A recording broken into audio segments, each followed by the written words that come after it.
7 grados centígrados de temperatura en el distrito metropolitano de Quito, segunda hora de transmisión. Llega el Comercio TV, Miali. Está realmente helado en la capital, así que por favor tome las precauciones del caso, salga bien abrigado de su vivienda. Les saludamos y les damos la bienvenida a todos aquellos que se unen a esta hora a nuestra señal. Días mojadas, algunas lluvias en diferentes sectores de la ciudad, tráfico ya comienza a generar congestión. En pantalla usted puede ver cómo está el mapa del tráfico en Quito, en el Trébol, y estamos viendo que en este caso la bajada que va de la autopista del Valle de los Chillos hacia la José María Velasco Ibarra está ya totalmente congestionada.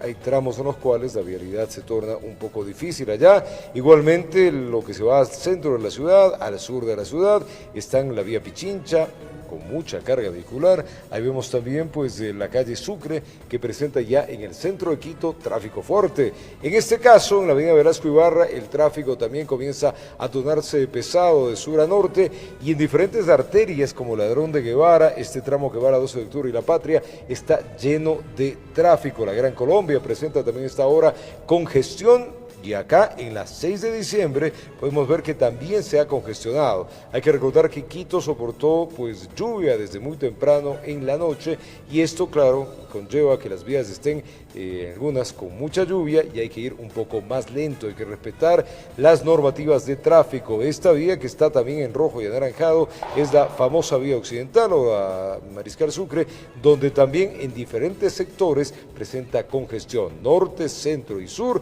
este es el mapa de Quito, presenta tráfico fuerte. Ahí estamos viendo la Simón Bolívar, esta es la que va hacia la Eloy Alfaro, también a la altura de Campo Alegre presenta tráfico. Este es el túnel Guayasamín, donde también ya tienen algunos sectores muchísimo tráfico, y la llegada, claro, a la 6 de diciembre y Chiris, donde todavía en este sector hay pequeños tramos con tráfico, pero hay fluidez. Así está la ciudad de Quito, así se está moviendo en este día miércoles, en mitad de semana, si es hora de salida, con las precauciones del caso. Muy bien, vamos a empezar entonces con la información. Les contamos que el vocal del Consejo Nacional Electoral, Luis Verde Soto, denunció 118 casos de supuestas irregularidades que habría detectado en las elecciones del pasado 24 de marzo. Las presuntas irregularidades que se habrían detectado en las pasadas elecciones seccionales ya fueron denunciadas por los consejeros del CNE Enrique Pita y Luis Verde Soto el pasado 2 de julio, pero estas daban solo cuenta de la provincia de Guayas. Sin embargo, según sus investigaciones, las mismas habrían ocurrido también en otras 11 provincias del país. Como ustedes conocen, cada elector emitió un voto para cada dignidad y se elegía un acta para cada una de ellas. Sin embargo, todas estas actas que había en cada mesa deberían corresponder a un igual número de sufragantes. Nos encontramos que había distintos números de sufragantes.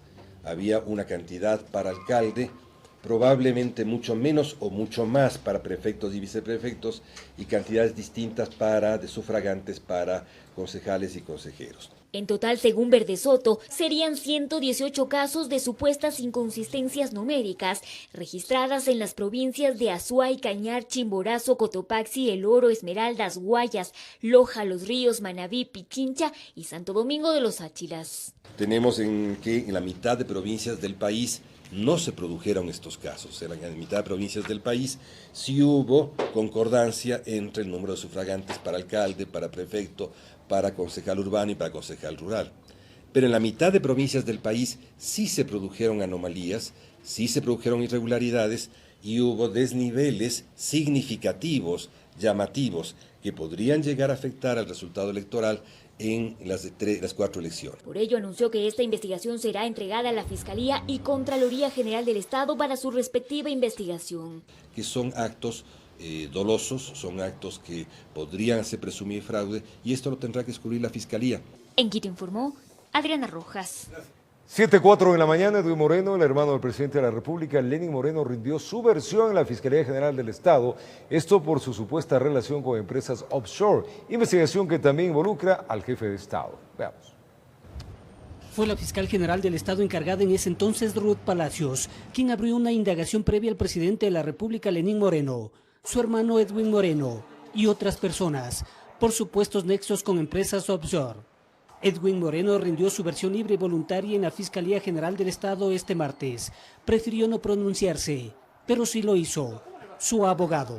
Mi cliente tiene toda la disponibilidad para aportar en la investigación. Él ha cumplido con su deber, el llamado de la Fiscalía, ha venido hoy a rendir su versión. Lastimosamente no les puedo adelantar más porque es reservada la investigación. En la diligencia legal estuvo presente Jorge Acosta, abogado del jefe de Estado. Y créame que en lo que se relaciona al denominado entorno del presidente son puros chismes y nada más que chismes. ¿Cuál es la disposición del presidente de la República que le ha hecho llegar a usted como su abogado? Bueno, a mí desde un inicio me instruyó para que se presten todas las facilidades que requiera la Fiscalía General del Estado para que se investiguen absolutamente todos aquellos aspectos mencionados en la famosa denuncia.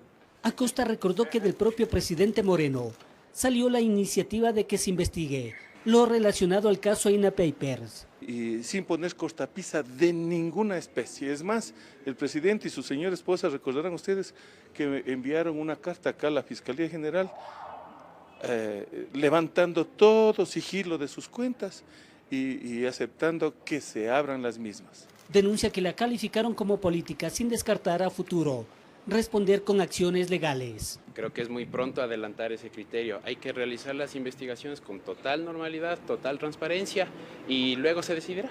Informó Héctor Romero. Integrantes de la Comisión de Fiscalización de la Asamblea Nacional califican de precipitado el pedido de medida cautelar realizado por el presidente del Consejo de Participación Ciudadana y Control Social.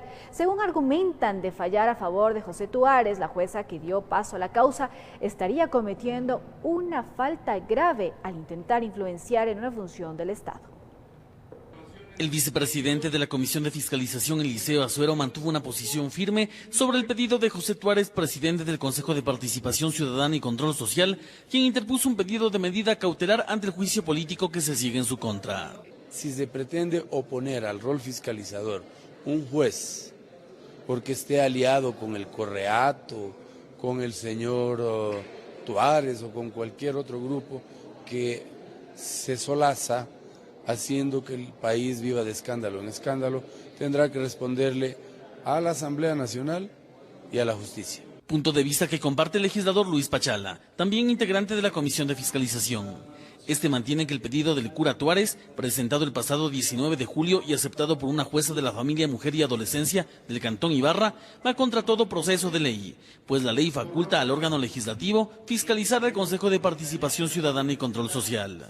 El artículo 120, numeral 9, fiscalizar los actos de las funciones ejecutiva, electoral y de transparencia y control social. Por lo tanto, allí está el Consejo de Participación Control Social y los otros órganos del poder público y requerir a los servidores y servidores públicos las informaciones que se considere necesaria. De igual manera, el artículo 131 de la Constitución, dice Pachala, permite el enjuiciamiento político a ministros de Estado, a la máxima autoridad de la Procuraduría General del Estado, Defensoría del Pueblo y, entre otros, a los miembros del Consejo de Participación Ciudadana y Control Social. En todo caso, cuando nosotros iniciamos un proceso de fiscalización, entonces interpondrían todo tipo de acción de protección y querrían quitar la función natural de la Asamblea Nacional. Por lo tanto, pues para mi concepto es algo inconsulto, fuera de foco e inconstitucional aquella acción de protección. Bajo estos criterios y posiciones jurídicas, se sabe que los argumentos de Tuárez son que la legislatura no tiene fundamentos para enjuiciarlo políticamente. La audiencia pública de acción de protección se desarrollará por pedido de la jueza de la causa este miércoles. Informó Javier Rosero. Gracias por acompañarnos. Seguimos contando lo que ha sucedido en las últimas horas. Este día miércoles, o sea hoy, está previsto que los miembros del Consejo de Participación Ciudadana y Control Social investigados por el supuesto incumplimiento de decisiones legítimas de autoridad competente rindan su versión en la Fiscalía General del Estado. En este día también se va a desarrollar la audiencia de medidas cautelares solicitada por el titular del Consejo, José Tuárez, para frenar un juicio político que se sigue en su contra. No solo del lado político, en la Asamblea Nacional avanza la investigación contra el presidente del Consejo de Participación Ciudadana y Control Social, José Tuárez, y los consejeros Rosa Chalá, Victoria de Sintonio y Walter Gómez, sino también del lado judicial. En la Fiscalía General del Estado se continúa tomando las versiones libre y voluntaria de los demandantes. Esta vez lo hizo la asambleísta Yanine Cruz. Yo creo que es un importante precedente. Ningún funcionario público, ninguna autoridad puede estar por sobre la Constitución, por sobre el dictamen de la Corte Constitucional. A ellos se los acusa de incumplimiento de decisiones legítimas de autoridad competente, al pretender revisar el proceso de selección y designación de la Corte Constitucional, cuando existe de por medio una sentencia de la propia Corte, en el sentido que no se podrá examinar lo actuado por el Consejo de Participación Ciudadana y Control Social Transitorio. Ramiro García del Colegio de Abogados de Pichincha, otro de los demandantes, reconoció su firma, pero no rindió la versión. García criticó el pedido de medidas cautelares presentado por el titular del Consejo de Participación para pretender suspender el juicio político. Resulta totalmente ilegal que se haya presentado en la ciudad de Ibarra, cuando debió haberse presentado en Quito, y la verdad los argumentos me parecen bastante deleznables. Yo creo que tanto en fondo como forma este pedido de medidas cautelares debería ser rechazado por la jueza, que insisto, ya solamente con haber abocado conocimiento y dado trámite me parece que ya actuó irregularmente. Yo cuestiono mucho todavía la presencia de ciertos jueces y fiscales y que son lamentablemente los operadores del régimen anterior. Diego Córdoba, representante legal del consejero Walter Gómez, ha sacado sus propias conclusiones. Esto es un tema netamente político donde se está volviendo a elegir todo a dedo y que se prohíba la fiscalización y la observación de todo lo que ha sucedido con el Consejo de Participación Ciudadana Transitorio encabezado por el doctor Trujillo. Este miércoles deberá rendir su versión Chalá de Sintonio Gómez de Tuárez, quien además podrá acudir a la ciudad de Ibarra para la audiencia por las medidas cautelares que solicitó. Informó Héctor Romero. Momento de una nueva pausa comercial. Al retornar, el asambleísta Joffre Poma solicitó un juicio político en contra del ministro de Finanzas. ¿Quiere saber por qué? Se lo contamos al volver. Y también mucha atención, universitarios que se encuentran en el proceso de coactiva por falta de pago de sus créditos, en este caso que tienen con la Cenecit, podrán pues beneficiarse con diferentes cuotas. Les vamos a contar de qué forma y qué manera al retornar. Son las 7:12 en la mañana, la temperatura sigue baja, Quito está nublada, 7 grados centígrados. Ya venimos.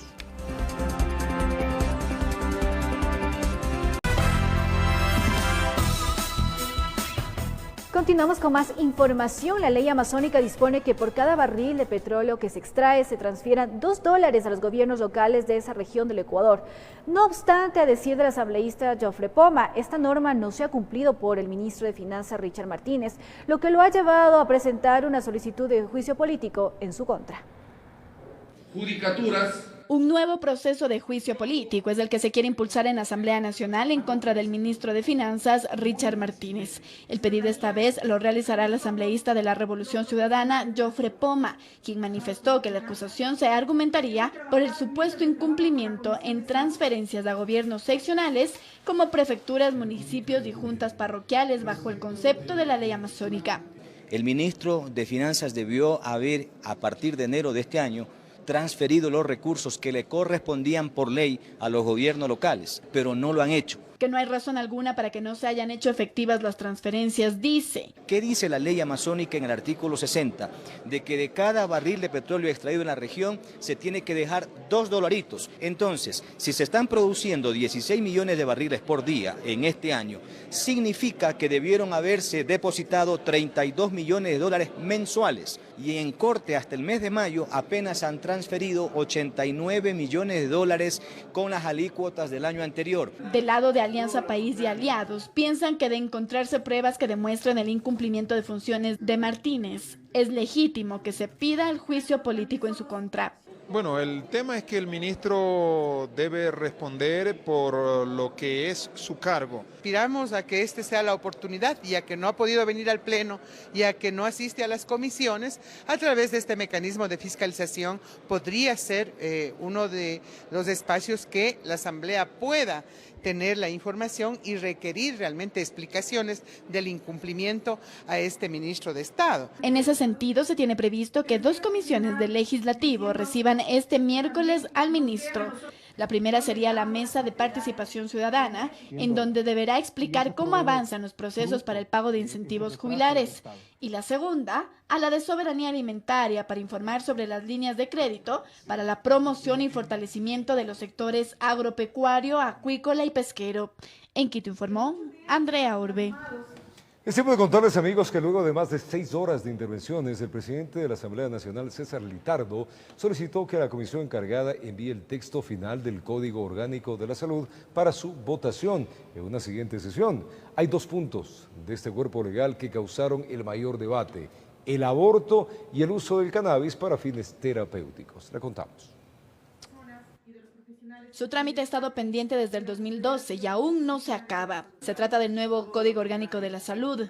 Este martes se tenía previsto finalizar con el segundo y último debate, pero la sesión se suspendió. Desde las 10 de la mañana iniciaron las intervenciones de actores sociales en torno al proyecto y el debate se centró en 2 temas principales: el aborto y el uso del cannabis para fines terapéuticos. Son esos 2 nudos críticos los que hemos podido observar en el transcurso de este debate. A decir del asambleísta Vilma Andrade respecto al aborto, lo que se trata en el proyecto es en específico la emergencia terapéutica, es decir, que se pueda atender de inmediato a una mujer en caso de que su vida corra peligro por un aborto, sin que la razón del mismo sea un impedimento para hacerlo. Un aborto espontáneo o inclusive puede haber sido provocado, pero que llega a la emergencia con un sangrado o llega ya con mutilaciones en curso, tiene que ser curada.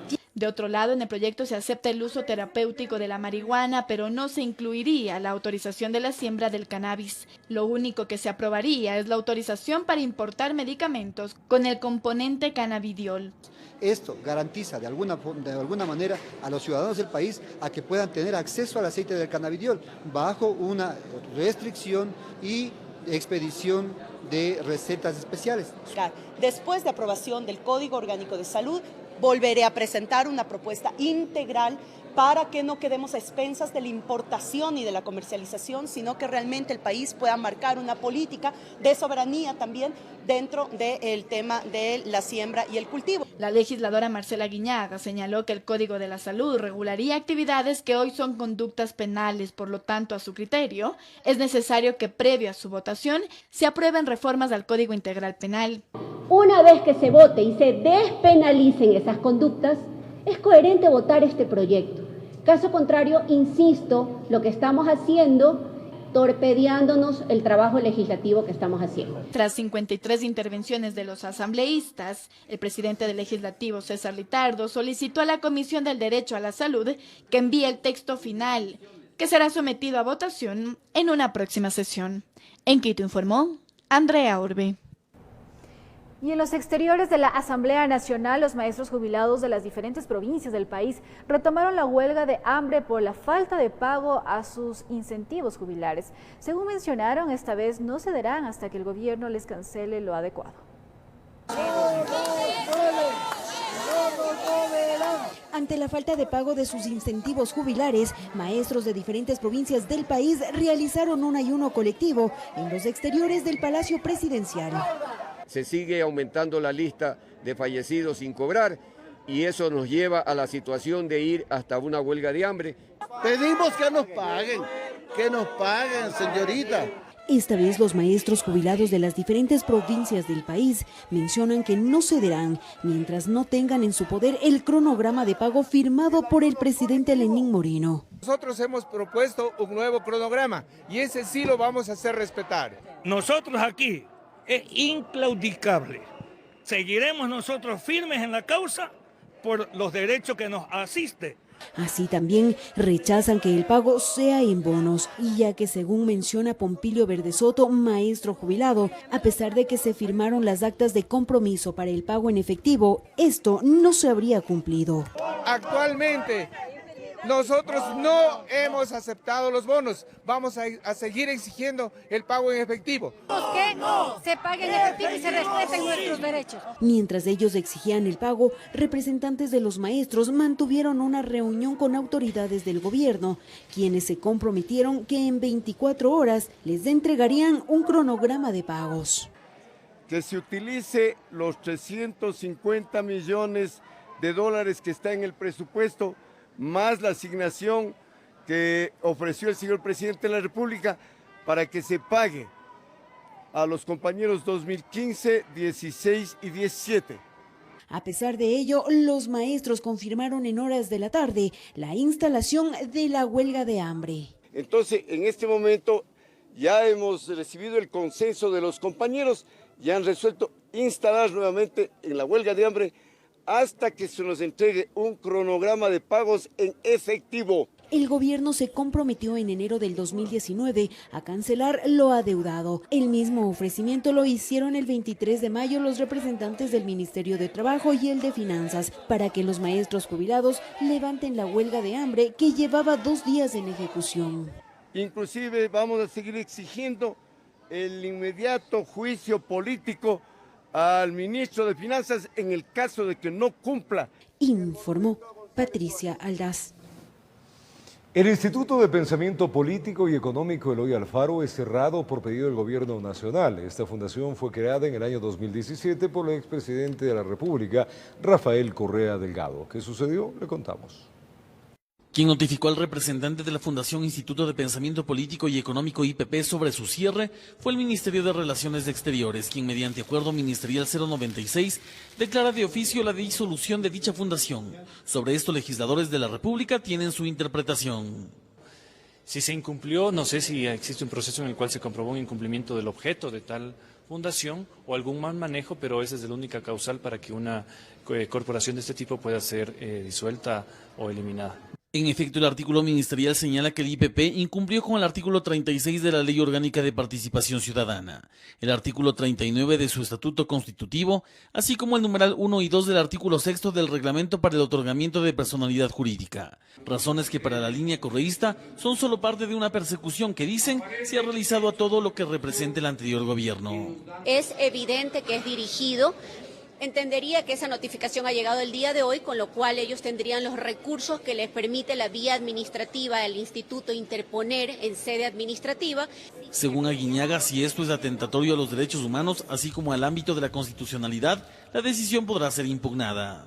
Habría que analizar el detalle si esa resolución debidamente cumple con las garantías básicas como la motivación de cuál es la supuesta violentación a alguna norma específica que se haya dado, y de no ser así, en sede administrativa cualquier acto administrativo es impugnable.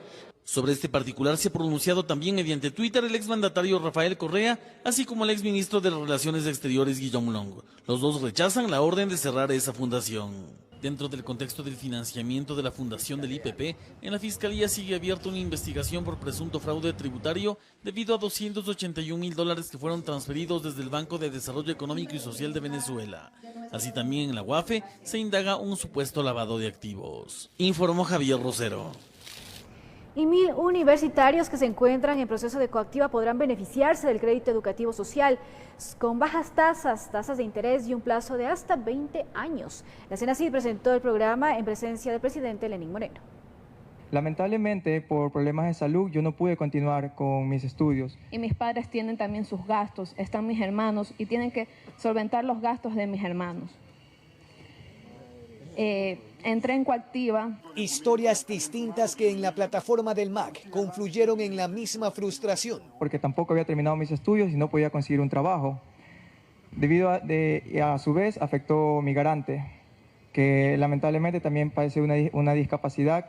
Testimonios de 2 universitarios y profesionales que fueron la muestra principal de lo que, a juzgar del presidente Lenín Moreno y la CENACYT, eran los excesivos condicionamientos establecidos en el Código Orgánico Administrativo. Son 1.000 familias cuya deuda conjunta llega a $9 millones y que ya estaban próximos a la fase coactiva. Las acreencias se cobraban en un plazo relativamente corto, 2 años, con tasas de interés del 9.5 para arriba, y con un requisito de que existiera un pago del 20% del total de la deuda. De ahí el lanzamiento del programa Crédito Educativo Social con una tasa de interés de 7.25%, plazo de hasta 20 años y 6 meses de gracia. En los próximos días el Ejecutivo enviará al Parlamento un proyecto de ley para el crédito educativo y becario. Nosotros vivimos en una sociedad del chisme. Imagínense el desánimo para los jóvenes estudiantes el momento en que se dice que ya no va a haber más becas. No es verdad, que en 2 años de gestión hemos entregado alrededor de 10.000 becas con una inversión de $350 millones ya. La idea es que quienes mantengan el pasivo académico puedan levantar las medidas cautelares, aunque se comprometan a un pago por los próximos años, informó Jorge Escobar.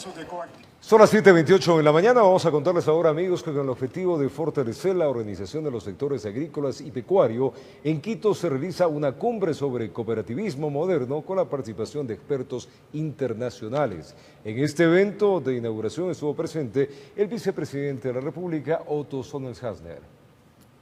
En Quito se realizó la Cumbre Internacional sobre Cooperativismo Moderno, que busca fortalecer la organización en los sectores agrícola y pecuario. Según el ministro Javier Lazo, se está construyendo una política crediticia como un medio para garantizar la economía popular. Las cooperativas tienen una participación muy importante en el 10% del Producto Interno Bruto agrícola. Por eso es que nosotros necesitamos fortalecer esas asociaciones. Otro de los propósitos del cooperativismo moderno es que puede generar oportunidades de empleo para los jóvenes y las mujeres rurales. Hemos venido construyendo una agenda de trabajo con la mujer rural. También estamos trabajando de la mano en proyectos junto con la Secretaría de Juventudes, con el Ministerio de Inclusión Económica y Social, con la banca pública, dirigidos al joven rural. En el evento de lanzamiento estuvo presente el vicepresidente Otto Sonnenhasner, quien resaltó que este tipo de organización busca mejorar la competitividad de los pequeños y grandes agricultores y eliminar la pobreza rural. Tenemos herramientas que facilitan este nuevo cooperativismo en la posibilidad de llegar directamente a una percha dentro y fuera del Ecuador. En la cumbre participaron representantes de 600 organizaciones del Ecuador y 20 expositores de Brasil, Costa Rica, España y Francia, quienes compartieron sus experiencias. Desde la visión nuestra de la Unión Europea, donde las cooperativas cada vez más se posicionan como importantes agentes económicos y sociales. La cumbre se desarrollará hasta este miércoles con varias actividades y conferencias, informó Priscila Cadena. Y Ecuador suscribió un compromiso que buscará adoptar estándares internacionales en materia fiscal con el fin de frenar la evasión y el fraude fiscal. El acuerdo, que entraría en vigencia en el 2020, permitirá el intercambio de información de forma eficiente con 130 países, entre ellos 40 considerados como paraísos fiscales. Combatir la evasión tributaria, el fraude fiscal y consigo actos de corrupción es el objetivo por el cual la directora del Servicio de Rentas Internas, María Sol Andrade, suscribió esta carta de compromiso para adoptar estándares internacionales en materia de transparencia e intercambio de información. Que es el instrumento más potente que permite un efectivo intercambio de información entre las diferentes administraciones suscriptoras de esta convención, entre ellos también paraísos fiscales. Esta carta compromiso fue entregada a Donald Godfrey, jefe interino de la Secretaría del Foro Global de Transparencia, de la cual Ecuador es parte desde abril del 2017. Que las personas que quieren evadir los impuestos escondiendo su dinero cada vez tienen menos oportunidades de hacerlo. En la firma estuvo presente el vicepresidente Otto Sonnenhasner, quien destacó que este convenio busca fortalecer el sistema de control. El instrumento entraría en vigencia en el 2020, con lo cual se tendría acceso inmediato y oportuno a la información tributaria de todos los residentes en Ecuador que tengan cuentas o transacciones en el exterior. Este convenio nos facilita el intercambio de información con más de 130 países, que además incluye 40 países considerados paraísos fiscales, los cuales normalmente son de difícil acceso a la información. En este marco, el segundo mandatario pidió celeridad a la Asamblea Nacional para que hasta fines de agosto apruebe el documento suscrito y permita a las instituciones ecuatorianas adoptar las experiencias de otros países en auditoría tributaria. En Quito informó Adriana Rojas. Tras una pausa comercial, amigos televidentes, al retornar les contamos que el entrenador del CDP acusado de abuso sexual ahora trabaja en tareas de monitoreo. Eso dice. Ya volvemos con mucha más información.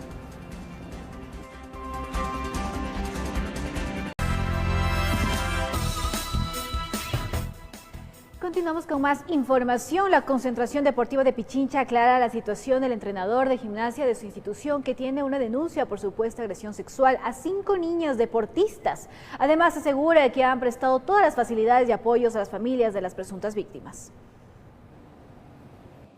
Antonio Guevara, vicepresidente de la Concentración Deportiva de Pichincha, dice que se ha apersonado del caso de las 5 niñas que acusan a Caricel B de supuesto abuso sexual. Él se reunió con las familias de las presuntas víctimas y dijo que al conocer el caso se tomaron las medidas necesarias. Lo primero que se le hizo, se le suspendió un viaje que tenía, se le suspendió del trato con esas niñas, ¿sí? Y después, o sea, se le dio la atención a la parte administrativa. Bueno, eso hasta hace 2 meses más o menos. Entonces él ya no está aquí en Quito, lo hemos sacado de Quito.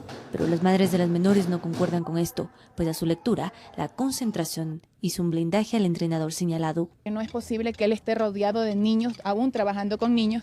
Porque lastimosamente aquí en la concentración, no, lo único que nos indicaron fue retírenle a sus hijas.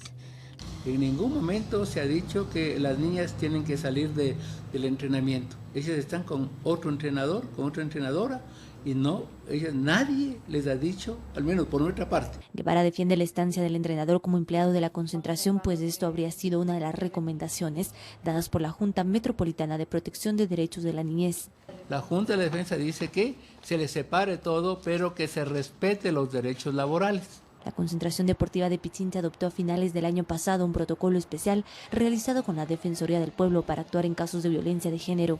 Además, nos permitieron constatar las instalaciones de cámaras de seguridad en el Coliseo de Gimnasia Artística. Esta medida se tomó a raíz de las denuncias de las niñas que reposan en Fiscalía, informó Carolina Basante.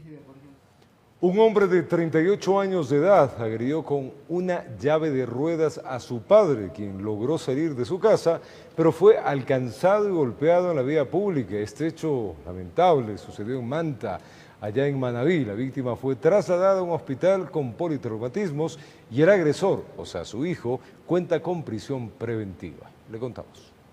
Un hombre de 62 años de edad fue atacado por su hijo de 38 años, quien lo golpeó con una llave de ruedas en varias partes del cuerpo.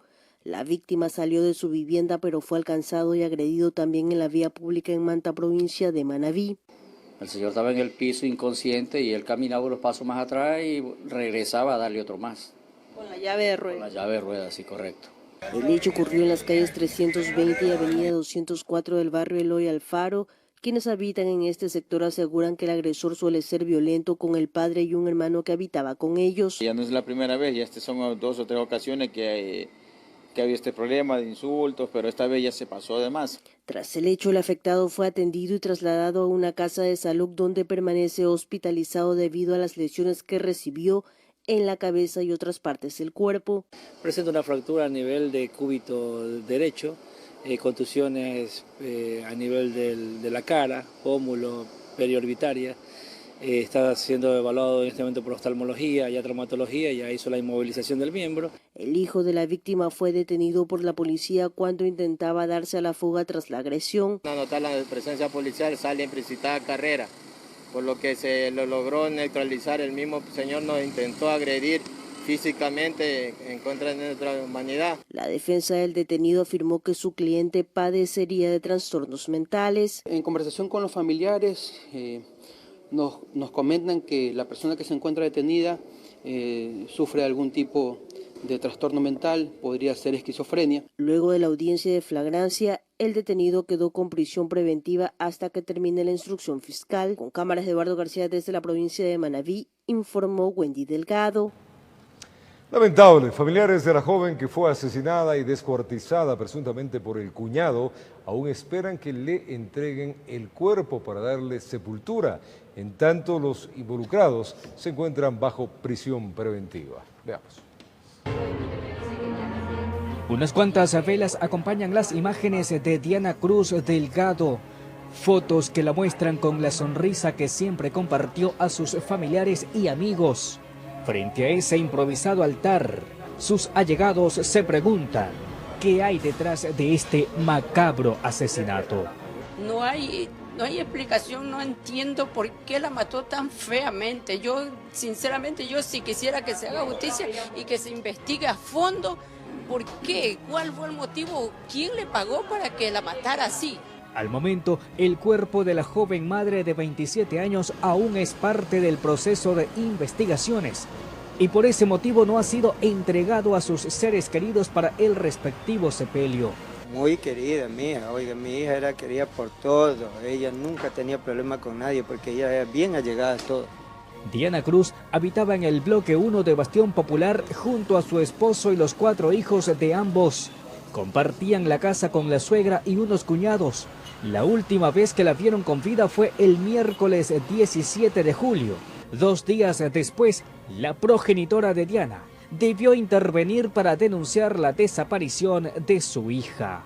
La denuncia se recibe el día viernes en horas de la mañana, parte de la tarde. La unidad de personas desaparecidas perteneciente a la DINASED se activa y empieza con los protocolos correspondientes para luego tomar conocimiento de que se encontró parte de su cuerpo en Sergio Torá. El cuñado de Diana se había convertido en el principal sospechoso de esta muerte violenta. La justicia recuerda que en marzo del 2017 también se lo culpó de cometer un crimen similar en contra de una sobrina de 20 años. En aquella ocasión estuvo 11 meses en prisión, pero un tribunal penal ratificó su estado de inocencia. Él violó a una sobrina, la mató también y estaba en estado de gestación. Tenía 6 meses de estado de gestación. Con esta nueva muerte, los indicios lo señalarían. Por ese motivo fue detenido junto a la persona que tenía guardado el tanque con su cuerpo. Tras la audiencia de formulación de cargos, recibieron la prisión preventiva durante 3 meses. El cuñado habría hecho declaraciones que, según la fiscalía, pretenden confundir las investigaciones. En términos generales, no que esto es producto de la mafia y que la mafia los obligó a hacer eso. Informó José Morales.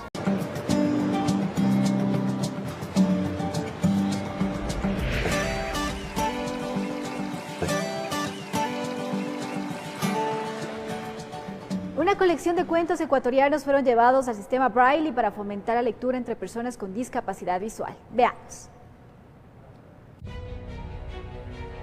Se trata de libros infantiles de autores ecuatorianos que fueron traducidos al braille, publicados por el Plan Nacional del Libro y la Lectura José de la Cuadra del Ministerio de Cultura. Los ejemplares fortalecen el hábito de la lectura en personas con discapacidad visual del país. No creo que haya un antecedente palpable en el país de un proyecto similar a este. Esto es una colección de libros que han sido llevados al braille, que es indispensable para que las personas no videntes puedan leer por sí mismos. En el Ecuador, históricamente las personas con discapacidad visual han tenido poco acceso a libros en sistema braille. Este acto de inclusión, esta decisión de que los libros lleguen también a las personas con dificultades para ver, es un gesto generoso. Son 5.110 ejemplares que fueron producidos en la imprenta braille de la Federación Nacional de Ciegos del Ecuador, ubicada en Riobamba, y se los encuentra en centros de apoyo educativo especializado, bibliotecas e instituciones filiales a la Federación Nacional de Ciegos. Son unos cuentos que ayuda para que los niños o personas con discapacidad que puedan leer. Son lecturas muy llamativas e imaginarias, que esto ayuda para enriquecer los conocimientos de muchas personas en el país o en el mundo. Las publicaciones también comprenden textos en macrotipo, un tamaño de letra más grande del acostumbrado y que lo utilizan personas que presentan baja visión, informó Carolina Cuenca. Estamos revisando en este instante lo que dice el ECU 911. Por favor, amigos y vecinos, presten atención. En la vía Oyacoto, accidente grave de tránsito. Está imposibilitado el tránsito vehicular. También, por favor, tome vías y precauciones, vías alternas y tomar precauciones. Hay heridos y al parecer también personas fallecidas o una persona fallecida. En el primer noticiero de la comunidad le tendremos un avance de esta información que de cualquier manera es importante para el tránsito. Vía Oyacoto a esta hora está cerrada.